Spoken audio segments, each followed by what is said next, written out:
What is going on, everybody? Welcome back to Phones and Drones. Apple just dropped the third beta for iOS 26.2, and as you can see right here, we are all up and ready to go. Before we jump into this though, I do want to do a heat check because it did get warmer than beta 2, but still nothing crazy. And as you can see here, we are running around 100 degrees near the plateau, which is pretty common, but it's still not too crazy. And then the body of the phone is still right around 96, 97 degrees. Definitely warm to the touch, but not crazy by any means. Now, this beta did come in at actually 2.5 gigs almost on our 17 Pro Max. Not terrible by any means. So keep in mind, I do actually believe after the last betas, they fixed the glitch or bug or whatever that Apple had and we were experiencing that was causing these updates to show 10 plus gigs basically consistently for a while. So jumping into settings, general, and about, let's take a look at this build number here. And as you can see, it looks like we have a B build, which is awesome. Full build number for 26.2 beta 3 is going to be 23C5044B. This B does signify that we are nearing the release of this actual beta to the general public, probably a week or two away from the RC.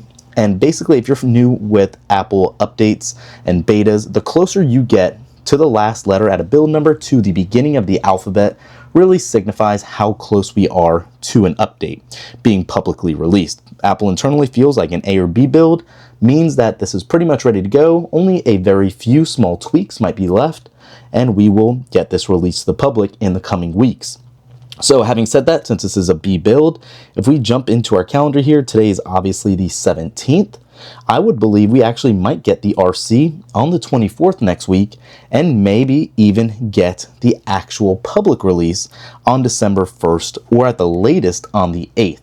As crazy as that is, we're getting very close to the end of the year, and this should be the last major release coming for this year. Now, having said all that, kind of jumping around, let's do our typical song and dance, go into the stocks app, see if we see anything new. Everything seems to be running pretty smooth here. Let me actually go back at this. Yeah, I'm not seeing any issues at all here. Let's go ahead and check out a couple of the stock apps again.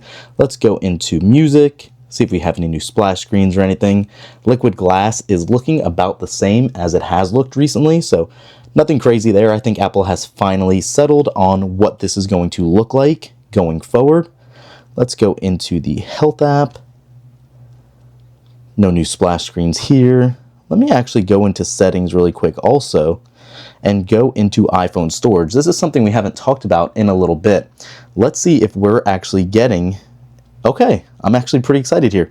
We haven't gotten any new bump up in usage, luckily. Apple Intelligence is taking up 9.24 gigs. iOS is 13.93 for a total size of 23.17 gigs. Hugely better than what we were experiencing on the old betas and especially on our iPhone 16 Pro Max.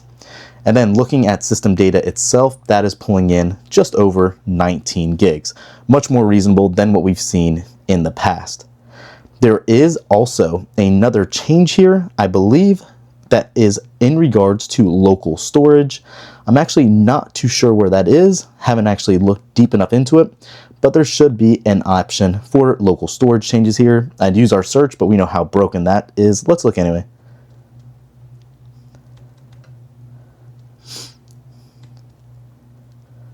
Yeah, of course. The search on iOS is just terrible, so it's not coming up. Thought it was under general somewhere, but I might just be missing it. Not sure why, but I do believe there is a change there, like I was saying. Aside from that, I'm not anticipating a lot of other new things, being that we are now 3 betas in. There will be back-end improvements as well as some under-the-hood improvements as well. Now, what I do hope to see is improved battery life. The battery life on beta 2 was completely bad, especially on watchOS. We'll get that updated here in a few minutes also, but iOS with battery life was just abysmal. Couldn't rely on going out for a day and having the battery last through that. So hopefully that'll be improved here. Performance, again, has been great along the whole process. I will run a Geekbench score for our follow-up video later in the week to see how that's working. But for now, just know there has not been any issues with these betas for performance. And that's it for this one, guys. Quick short video. If we missed anything huge, we will follow up in our Wednesday or Thursday video talking about our battery life and performance for this beta. Thanks for watching. We'll catch you in the next one. Peace.